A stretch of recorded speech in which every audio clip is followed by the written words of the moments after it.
এখন শেষ রাত্রি আমরা কিংবদন্তির যদুপুর রেল স্টেশনে। যদুপুরটা কিংবদন্তি এবং ঐতিহাসিক জনপদ। এখন ফাল্গুনের শেষ প্রায়, অখ্যাত রেল স্টেশনের মতোই মনে হচ্ছে। তলস্থ যে রেল স্টেশনে এক পৌষের রাত্রিতে মারা পড়লেন, সোভিয়েত ইউনিয়নের কথা, রাশিয়ার কথা। তো এই রেল স্টেশন দাঁড়িয়ে, এখন তো শেষ রাত, আপনার কি এরকম মনে পড়ে যে কখনো এরকম মনে হয়েছে আপনার কাছে যে ট্রেন অভিশপ্ত, অথবা রেল স্টেশন ভুতুড়ে, অথবা স্টেশন মাস্টার সবকিছু ছাপিয়ে এক ধরনের অদ্ভুত রহস্যময়তা বা আলো আঁধারি খেলা, এরকম কি কখনো মনে হয়েছে যে অভিশপ্ত ট্রেন, রেল স্টেশন? আসলে যে সময় থেকে আমরা গল্প উপন্যাস পড়া শুরু করেছি, প্রত্যেকটা গল্প উপন্যাসের শুরুটাই ছিল ট্রেন দিয়ে যাত্রা শুরু, ডাকবাংলো দিয়ে শেষ। খেয়াল করে দেখবেন এই গল্পগুলির মধ্যে যেন ট্রেনটা অবশ্যম্ভাবী একটা বিষয় ছিল। আর সেই গল্পের নায়ক বা নায়িকা তার যাত্রা শেষ হবে কোনো এক ডাকবাংলোতে গিয়ে, কিংবা বনের ভিতরের কোনো একটা বাংলোতে তার যাত্রা শেষ হয়। আসলে ট্রেন আমাদের এটা অনুভূতির একটা বড় একটা অংশ, এই গল্প উপন্যাসের জনিত কারণেই। যদিও আমার জন্য ট্রেন বরাবরই ছিল অভিশপ্ত, কারণ আমি প্রথম দফার থেকে 7-8 দফা চেষ্টা করছি। এই 7-8 বারের একবারও ট্রেন জার্নি কিন্তু আমার হয়ে ওঠে নাই। একবারও না? একবার না। কোনো কারণে হয়তো বা ট্রেন মিস করেছি, কোনো কারণে টিকিট পাইনি, কিংবা যেদিন টিকিট নিচ্ছি সেদিন ট্রেন চলাচল বন্ধ হয়ে গেছে, কিংবা রাস্তায় শ্রমিক বিদ্রোহ তারা লাইন উৎপাদন করছে, আমার যাত্রা হয়নি কোনো কারণে। 7-8 বারের মধ্যে একবারও হয়নি? আচ্ছা। সর্বশেষ যে যাত্রা হয়েছে এটা খুবই করুণ একটা ইতিহাস। আমার মেয়েটা, একমাত্র মেয়ে, ওর বয়স তখন সর্বোচ্চ 4 বছর বয়স। আমরা সিলেট যাব, ট্রেনে উঠলাম, খুবই ভালো গেলাম। আমি খুবই আতঙ্কিত ছিলাম যে কেন বাধাতে হয় সবসময়, এবার কেন বাধা হচ্ছে না। আপনাদের পুবাইল স্টেশন পর্যন্ত আসার পরে ট্রেনটায় আগুন ধরে গেল। সিলেট থেকে পুবাইল এসে? না, ঢাকা থেকে সিলেট যাবার কালে। ও আচ্ছা আচ্ছা। পুবাইল স্টেশনে আগুন ধরলো, আমাদের ঠিক আগের বগিতে আগুনটা। গ্রামবাসী চিৎকার করতেছে, কিন্তু ট্রেনের পাইলট মনে করতেছে যে হয়তোবা ডাকাত পড়ছে, সে আরো জোরে চালাইতেছে। যে কারণে একটার পর একটা বগিতে আগুন ধরে ধরে আমাদের বগি পর্যন্ত আসছে। তখন বাচ্চাটাকে ফেলে দিব এই চিন্তা করতেছি আমরা। মানুষজন অনেকজন কিন্তু লাফায় লাফায় পড়ে গেছে নিচে।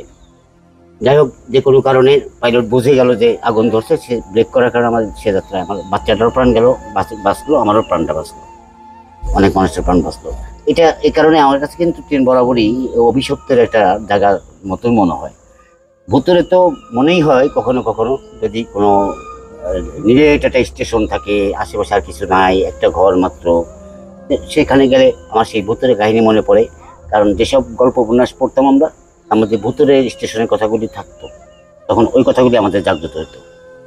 আপনি তো অদ্ভুত ইয়ের দিকে, স্মৃতি জায়গা নিয়ে, আখ্যানের দিকে নিয়ে গেলেন। রেল স্টেশন থেকে পোস্টমাস্টার বা ডাকঘর, এখন এই যে ইতিহাস লুপ্ত বা প্রাচীন নগরীর মতো মনে হয় এখন, ডাক পিয়ন বলতেই, বা ডাকঘর বা রেল স্টেশন প্রাচীন কোন নগরীর মতো।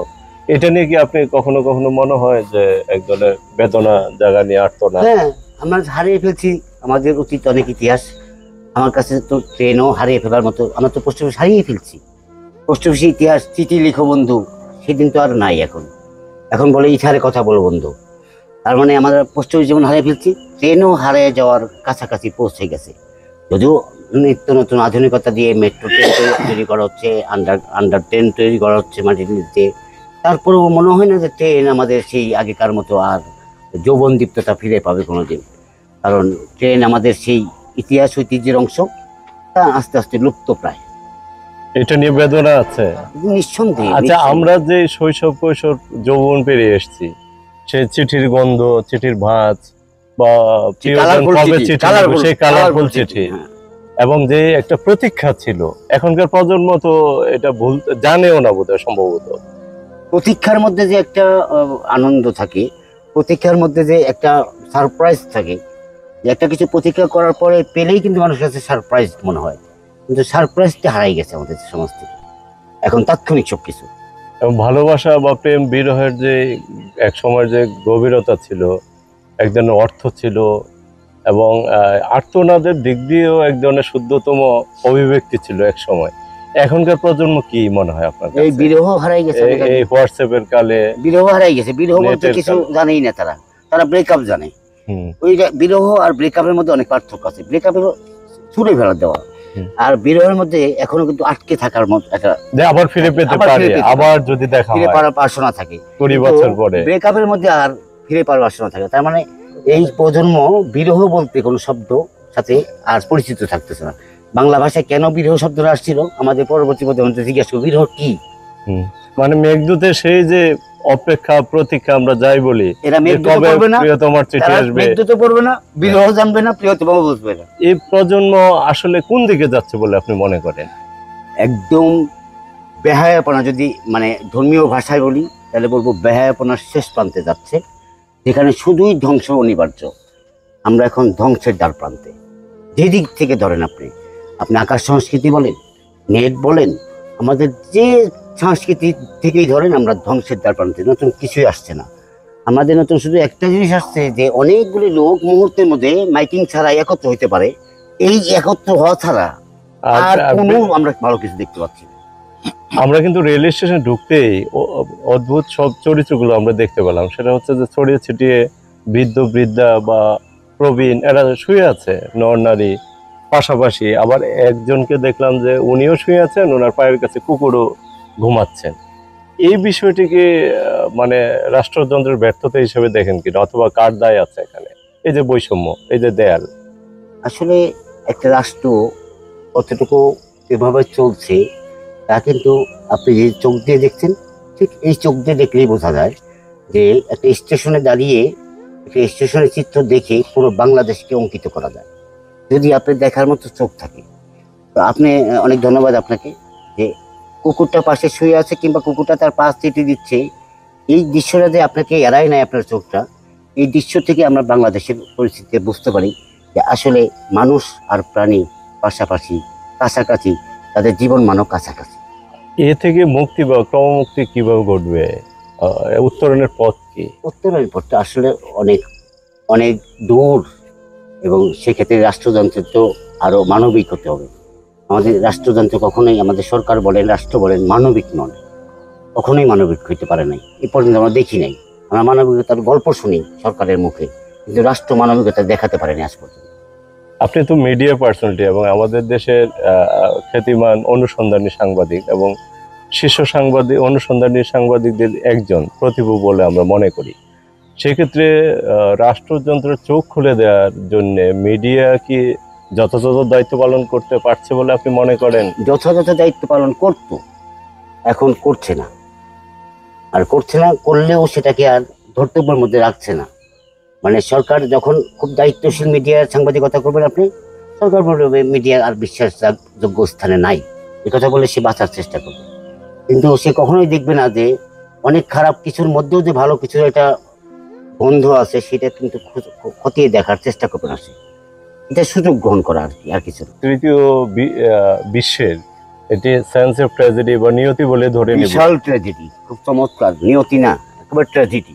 এটা আমরা কোনোদিন নিয়ত আশা করিনি যে হবে, কিন্তু এটা একটা ভয়ঙ্কর ট্র্যাজেডি, যেটা সাংবাদিকতাকে ধ্বংসের দ্বার প্রান্তে নিয়ে গেল, এবং সাথে সাথে মানবিকতাকেও এবং রাষ্ট্রের দায়িত্বকেও ধ্বংসের শেষ প্রান্তে নিয়ে গেল। তাদের আর বিবেক বোধের কোনো প্রয়োজনই বোধ করে না তারা এখন। আমরা আরেকটা ব্যাপার খেয়াল করেছি, সেটা হচ্ছে যে আমাদের রাজনীতি একসময় যে বিপ্লব আমরা দেখতাম, যে চরিত্রগুলোর হাতে বিপ্লবের ইয়েটা ছিল, যাদের দিয়ে মানুষের জাগরণ ঘটতো। এখন রাজনীতিতে ঢুকে গেছে ব্যবসায়ীরা, আলখেল্লা, তারপরে হচ্ছে আপনার পোশাকদারি মেয়েকে কিছু চরিত্র। তারা কতটা প্রান্তজনের ভাষা বুঝতে পারেন বলে আপনি মনে করেন? বিপ্লবের সুফল তার বিপ্লবীদের হাতে থাকে না। বিপ্লবের সুফল চলে যায় ব্যবসায়ীদের হাতে। ব্যবসায়ীদের কাছে গেলে তার চাল ডাইল আটা নুনের ব্যবসা সে করবে, এটি স্বাভাবিক।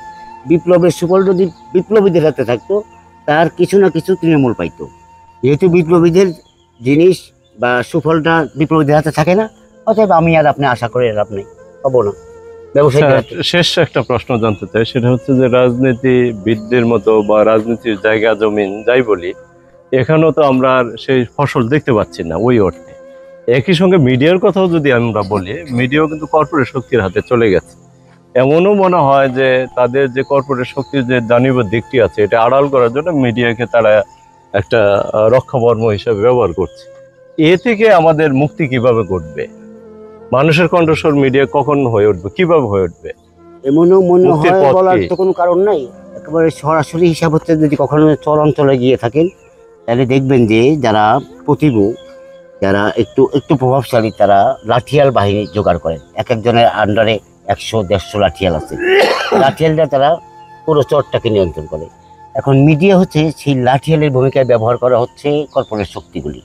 দেখেন তো, তাকে ভূমিদস্যুদের হাতে কতগুলি পত্রিকা আছে, ওই ওষুধ কোম্পানির হাতে কতগুলি পত্রিকা আছে।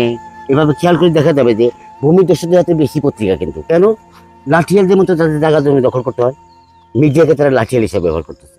অন্য অনেক ব্যবসায়ী আছে, তারা তো মিডিয়া করতে পারতো, তারা কিন্তু খুব বেশি আগায় নাই। ভূমিদস্যুদেরাই বেশি আগাইছে, কারণ তাদের ভূমি দখল করতে হয়। ভূমি দখল করতে গেলে তাদের লাঠিয়াল লাগে, আর লাঠিয়াল হিসেবে তারা এটাকে ব্যবহার করে।